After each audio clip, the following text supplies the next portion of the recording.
ಇವತ್ತಿನ ರೀಡಿಂಗ್ ಬಂದು ನಿಮ್ಮ ಪ್ರೀತಿಯ ಕರೆಂಟ್ ಸಿಚುಯೇಷನ್ ಬಗ್ಗೆ ಮಾಡ್ತಾ ಇದ್ದೀನಿ. ಇದುವರೆಗೂ ಯಾರೆಲ್ಲ ಸಬ್ಸ್ಕ್ರೈಬ್ ಮಾಡಿ ನನಗೆ ಸಪೋರ್ಟ್ ಮಾಡ್ತಾ ಇದ್ದೀರಾ ಅವರೆಲ್ಲರಿಗೂ ತುಂಬ ಥ್ಯಾಂಕ್ಸ್.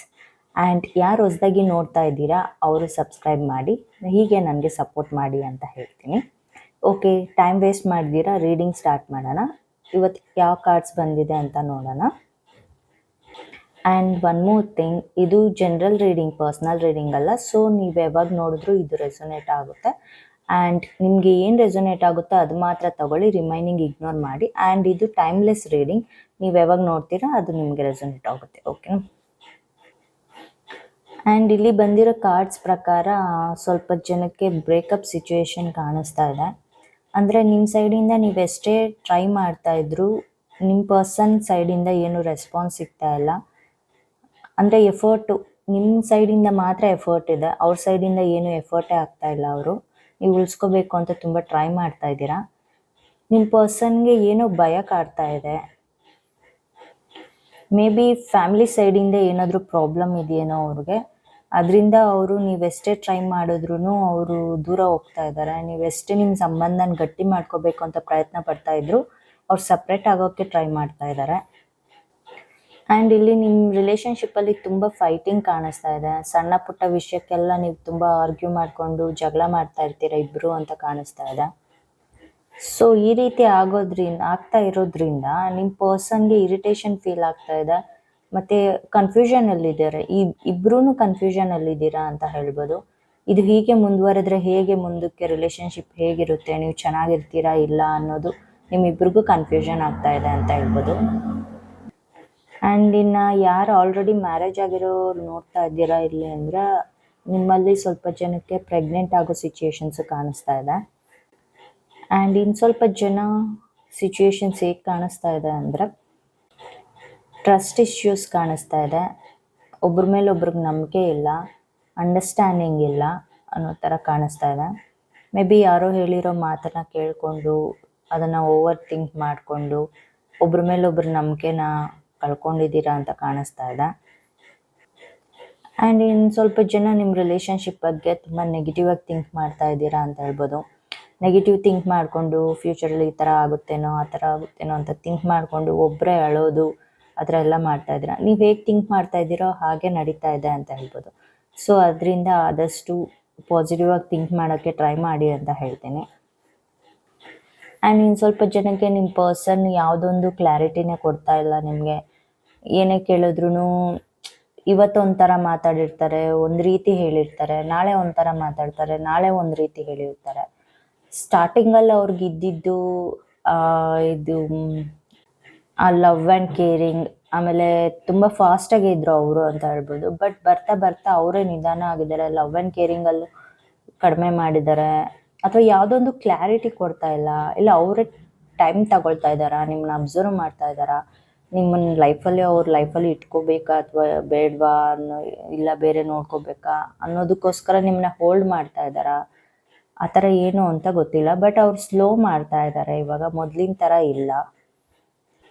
ಇನ್ನು ಇಲ್ಲಿ ಸ್ವಲ್ಪ ಜನಕ್ಕೆ ಫ್ಯಾಮಿಲಿ ಇಶ್ಯೂಸ್ ಇದೆ. ಅಂದರೆ ನಿಮ್ಮ ಮನೇಲಿ ಅಥವಾ ಅವ್ರ ಮನೇಲಿ ಯಾರಿಗೋ ಒಬ್ರು ಫ್ಯಾಮಿಲಿಗೆ ನಿಮ್ಮಿಬ್ಬರದು ಇದು ಇಷ್ಟ ಆಗ್ತಾ ಇಲ್ಲ, ನಿಮ್ಮಿಬ್ಬರು ಪ್ರೀತಿ ಮಾಡ್ತಾ ಇರೋ ವಿಷಯ ಅವ್ರಿಗೆ ಇಷ್ಟ ಆಗ್ತಾ ಇಲ್ಲ. ಸೊ ಅದರಿಂದನೂ ನಿಮ್ಮ ಪರ್ಸನ್ನು ಅವ್ರ ಆ ಕಡೆ ಫ್ಯಾಮ್ಲಿನೂ ಇದು ಮಾಡೋಕ್ಕಾಗ್ದಿರ ನಿಮ್ಮನ್ನು ಅವಾಯ್ಡ್ ಮಾಡ್ತಾ ಇದ್ದಾರೆ ಅಂತ ಹೇಳ್ಬೋದು. ಇಲ್ಲ ಫ್ಯಾಮ್ಲಿನ ಒಪ್ಪಿಸಿ ಆಮೇಲೆ ನಿಮ್ಮನ್ನು ಅಕ್ಸೆಪ್ಟ್ ಮಾಡ್ಕೊಳ್ಬೇಕು ಅಂತಲೂ ಥಿಂಕ್ ಮಾಡ್ತಾ ಇದ್ದಾರೆ.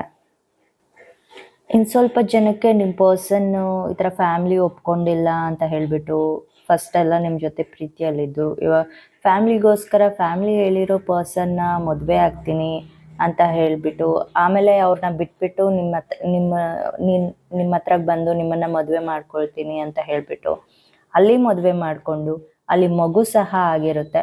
ಬಟ್ ಸ್ಟಿಲ್ ನಿಮ್ಮ ಜೊತೆ ಕಾಂಟ್ಯಾಕ್ಟಲ್ಲಿ ಇಟ್ಕೊಂಡು ಇವತ್ತಲ್ಲ ನಾಳೆ ಆ ಪರ್ಸನ್ಗೆ ಡಿವೋರ್ಸ್ ಕೊಡ್ತೀನಿ, ನಿನ್ನ ಜೊತೆಗೆ ಬರ್ತೀನಿ ಅಂತಲೇ ನಿಮ್ಗೆ ಹೇಳ್ಕೊಂಡು ಹಾಗೆ ಕಾಲ ಕಳೀತಾ ಇದ್ದಾರೆ. ಬಟ್ ನೀವು ಬ್ಲೈಂಡಾಗಿ ಅವ್ರನ್ನ ನಂಬ್ಕೊಂಡು ಅವ್ರಿಗೋಸ್ಕರ ವೆಯ್ಟ್ ಮಾಡ್ತಾ ಇದ್ದೀರಾ ಸ್ವಲ್ಪ ಜನ. ಬಟ್ ಇದೆಷ್ಟು ಮಾತ್ರ ಸರಿ ಅಂತ ನನಗೆ ಗೊತ್ತಿಲ್ಲ, ನೀವೇ ಥಿಂಕ್ ಮಾಡಬೇಕು. ನಿಮ್ಮ ಮೇಲೆ ಪ್ರೀತಿ ಇರೋರು ಫಸ್ಟ್ ಆಫ್ ಆಲ್ ಬೇರೆಯವ್ರನ್ನ ಮದುವೆ ಆಗೋಕ್ಕೆ ಚಾನ್ಸೇ ಇಲ್ಲ. ಅದರಲ್ಲಿ ಮದುವೆ ಆಗಿ ಮಗು ಮಾಡಿಕೊಂಡು ಸ್ಟಿಲ್ ನಿಮ್ಮನ್ನು ವೆಯ್ಟ್ ಮಾಡಿಸ್ತಾ ಇದ್ದಾರೆ. ಅದ್ರಲ್ಲಿ ನೀವು ಅದನ್ನು ನಂಬಿ ಅವ್ರಿಗೋಸ್ಕರ ವೆಯ್ಟ್ ಮಾಡ್ತಾ ಇದ್ದೀರಾ. ಸೊ ನೀವು ಥಿಂಕ್ ಮಾಡಿ, ಇದ್ರ ಬಗ್ಗೆ ನಿಮ್ಮ ಲೈಫ್ ಬಗ್ಗೆ ನೀವು ಥಿಂಕ್ ಮಾಡಿ ಅಂತ ಹೇಳ್ತೀನಿ. ಆ್ಯಂಡ್ ಇನ್ನು ಸ್ವಲ್ಪ ಜನ ಈ ಟಾಕ್ಸಿಕ್ ರಿಲೇಷನ್ಶಿಪ್ಪಲ್ಲಿ ಇರೋರಾದರೆ ಬೇಡ, ಸಾಕಾಗಿದೆ. ಫಸ್ಟ್ ನೀವು ಸಿಂಗಲ್ ಆಗಿದ್ದಾಗೆ ನೀವು ಹ್ಯಾಪಿಯಾಗಿದ್ರಿ, ಚೆನ್ನಾಗಿದ್ರಿ. ಯಾವಾಗ ಇಲ್ಲಿ ಪ್ರೀತಿಯಲ್ಲಿ ಬಂದರೂ ಇದೊಂಥರ ಸ್ಟಾರ್ಟಿಂಗ್ ಚೆನ್ನಾಗಿತ್ತು, ಬಟ್ ಬರ್ತಾ ಬರ್ತಾ ನಿಮ್ಮ ಫ್ರೀಡಮ್ ಹೋಯ್ತು, ಎಲ್ಲ ನಿಮ್ಮ ಪ್ರೈವಸಿ ಎಲ್ಲ ಹೋಯ್ತು, ನೀವಾಗೇ ಇಲ್ಲ ಅಂತ ಅನಿಸಿದೆ ನಿಮಗೆ. ಸೊ ನಿಮ್ಗೊಂದು ಕಡೆ ಅದು ಇರಿಟೇಷನ್ ಫೀಲ್ ಆಗ್ತಾ ಇದೆ, ಮತ್ತು ಫ್ರೀಡಮ್ ಇಲ್ಲದೆ ಇರೋದು ಅಂತ ಕಟ್ಟಾಕಿರೋ ಥರ ಆಗಿದೆ ನಿಮಗೆ. ಮೊದಲಿನ ಥರ ನೀವು ಆಗಬೇಕು, ನೀವು ಹ್ಯಾಪಿಯಾಗಿರಬೇಕು ಅಂತ ಅನ್ನಿಸ್ತಾ ಇದೆ ನಿಮಗೆ. ಇದರಿಂದ ಹೇಗೆ ತಪ್ಪಿಸ್ಕೊಳ್ಳೋದು ಅಂತಲೂ ಯೋಚನೆ ಮಾಡ್ತಾ ಇದ್ದೀರಾ. ಬಟ್ ನಿಮ್ಮ ಪರ್ಸನ್ಗೆ ಹರ್ಟ್ ಮಾಡೋದು ಇಷ್ಟ ಇಲ್ಲ ನಿಮಗೆ.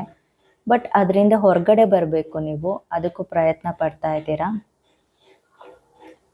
ಆ್ಯಂಡ್ ಇಲ್ಲಿ ನೆಗೆಟಿವ್ ಥಾಟ್ಸೇ ಇಲ್ಲಿ ಕಾಣಿಸ್ತಾ ಇರೋದ್ರಿಂದ ನೀವು ನೆಗೆಟಿವ್ ಆಗಿ ಥಿಂಕ್ ಮಾಡೋದನ್ನು ಸ್ಟಾಪ್ ಮಾಡಿದ್ರೆ, ಪಾಸಿಟಿವ್ ಆಗಿ ಥಿಂಕ್ ಮಾಡೋದು ಸ್ಟಾರ್ಟ್ ಮಾಡಿದ್ರೆ ಖಂಡಿತವಾಗಿ ನಿಮ್ಮ ರಿಲೇಷನ್ಶಿಪ್ ಚೆನ್ನಾಗಾಗುತ್ತೆ ಅಂತ ಹೇಳ್ಬೋದು. ನೀವು ಏನು ಥಿಂಕ್ ಮಾಡ್ತೀರೋ ಅದು ಸ್ವಲ್ಪ ಟೈಮ್ ತಗೊಳ್ಳುತ್ತೆ, ಬಟ್ ಒಳ್ಳೆಯದಾಗಿ ಅದು ಚೇಂಜ್ ಆಗುತ್ತೆ ಅಂತ ಹೇಳ್ಬೋದು. ಸಾಕು ಇಷ್ಟು ದಿನ ನೆಗೆಟಿವ್ ಆಗಿ ಥಿಂಕ್ ಮಾಡಿರೋದು, ಅದೇ ಮ್ಯಾನಿಫೆಸ್ಟ್ ಆಗ್ತಾ ಇರುತ್ತೆ. ಸೊ ಪಾಸಿಟಿವ್ ಆಗಿ ಥಿಂಕ್ ಮಾಡೋಕ್ಕೆ ಸ್ಟಾರ್ಟ್ ಮಾಡಿ, ಆ ನೆಗೆಟಿವ್ ಎಲ್ಲ ಹೋಗಲಿ, ಪಾಸಿಟಿವೇ ಮ್ಯಾನಿಫೆಸ್ಟ್ ಆಗಲಿ, ಎಲ್ಲ ಒಳ್ಳೆಯದಾಗಲಿ ಅಂತ ಹೇಳ್ತೀನಿ. ಆ್ಯಂಡ್ ಸ್ವಲ್ಪ ಜನ ಊಟ ತಿಂಡಿ ಬಿಟ್ಟು, ನಿದ್ದೆ ಬಿಟ್ಟು ಎಲ್ಲ ನಿಮ್ಮ ಪರ್ಸನ್ ಬಗ್ಗೆ ಥಿಂಕ್ ಮಾಡಿಕೊಂಡು ಅಳೋದು ಅದೆಲ್ಲ ಮಾಡ್ತಾ ಇದ್ದೀರಾ, ಡಿಪ್ರೆಷನ್ಗೆ ಹೋಗಿದ್ದೀರಾ. ಆ ಥರ ಎಲ್ಲ ಮಾಡಬೇಡಿ ಅಂತ ಹೇಳ್ತೀನಿ. ಏನೇ ಮಾಡಿದ್ರು ನೀವು ಅಲ್ಲೇನಾಗಬೇಕೋ ಅದೇ ಆಗುತ್ತಲ್ವ. ಸೊ ಅದೆಲ್ಲ ಮಾಡಬೇಡಿ. ಯಾಕಂದರೆ ಇದು ಸ್ವಲ್ಪ ಜನಕ್ಕೆ ಏನಾಗಿದೆ ಅಂದರೆ, ಆ ಪರ್ಸನ್ ಬಂದು ಪ್ರಾಕ್ಟಿಕಲ್ ಆಗಿ ಇದ್ಬಿಟ್ಟಿದ್ದಾರೆ, ನೀವು ಎಮೋಷ್ನಲ್ ಪರ್ಸನ್ನು. ನೀವೇನು ಅಂದ್ಕೊಂಡಿದ್ದೀರಾ, ಆ ಪರ್ಸನ್ ಇವತ್ತಲ್ಲ ನಾಳೆ ಚೇಂಜ್ ಆಗ್ತಾರೆ, ನಿಮ್ಗೆ ಬೇಕಾಗಿರೋ ಪ್ರೀತಿನ ಕೊಡ್ತಾರೆ, ನಿಮ್ಗೆ ಬೇಕಾಗಿರೋ ಟೈಮ್ನ ನಿಮಗೆ ಕೊಡ್ತಾರೆ ಅಂತ ನೀವು ವೆಯ್ಟ್ ಮಾಡಿದ್ದೀರಾ. ನೋಡಿದ್ರೆ ಆ ಪರ್ಸನ್ ಇಲ್ಲ. ಅವಾಗ ಹೇಗೆ ಸ್ಟಾರ್ಟಿಂಗ್ ಸ್ಟೋನ್ ಥರ ಪ್ರಾಕ್ಟಿಕಲ್ ಪರ್ಸನ್ ಆಗಿದ್ರೋ, ಇವಾಗ ಎಂಡ್ವರೆಗೂ ಹಾಗೇ ಇದ್ದಾರೆ ಅವರು. ನಿಮ್ಗೇನು ಬೇಕಾಗಿತ್ತು ಅಂತ ನೀವು ಇಷ್ಟು ದಿನ ವೆಯ್ಟ್ ಮಾಡಿದ್ರು ಅದು ನಿಮಗೆ ಸಿಕ್ಕಿಲ್ಲ. ಸೊ ಅದರಿಂದ ನೀವು ತುಂಬ ಡಿಪ್ರೆಷನ್ಗೆ ಹೋಗಿದ್ದೀರಾ. ಅದರಲ್ಲಿ ಸಾಲದು ಅಂತ ಆ ಪರ್ಸನ್ಗೆ ಏನಂದರೆ, ಫ್ಯಾಮಿಲಿಯಲ್ಲಿ ಏನು ಯಾರನ್ನ ತೋರಿಸಿ ಅವ್ರು ಮಾಡ್ಕೊ ಅಂತ ಹೇಳ್ತಾರೋ ಆ ಪರ್ಸನ್ನೇ ಮಾಡ್ಕೊಳ್ಳೋದು ಅಂತಲೂ ಅವ್ರು ಹೇಳಿದ್ದಾರೆ ನಿಮಗೆ. ನೀವು ಅದೇ ಇವತ್ತಲ್ಲ ನಾಳೆ ಅವ್ರು ಬದಲಾಗ್ತಾರೆ, ನಿಮ್ಮ ಕಡೆ ಬರ್ತಾರೆ ಅಂತ ನೀವು ಅಂದ್ಕೊಂಡಿದ್ದೀರಾ. ಬಟ್ ಆ ಪರ್ಸನ್ ಬರಲ್ಲ ಅಂತ ನಿಮ್ಗೆ ಇವಾಗ ಗೊತ್ತಾಗಿದೆ.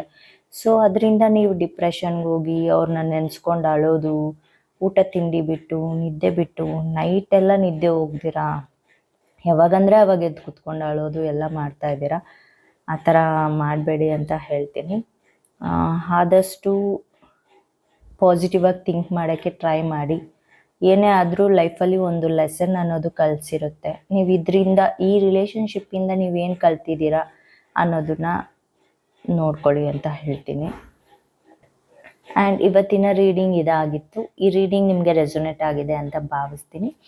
ಈ ರೀಡಿಂಗ್ ನಿಮ್ಗೆ ಇಷ್ಟ ಆಗಿದ್ರೆ ಲೈಕ್ ಮಾಡಿ, ಶೇರ್ ಮಾಡಿ, ಸಬ್ಸ್ಕ್ರೈಬ್ ಮಾಡಿ. ಹೀಗೆ ಸಪೋರ್ಟ್ ಮಾಡ್ತಾಯಿರಿ. Thank you. ಬಾಯ್.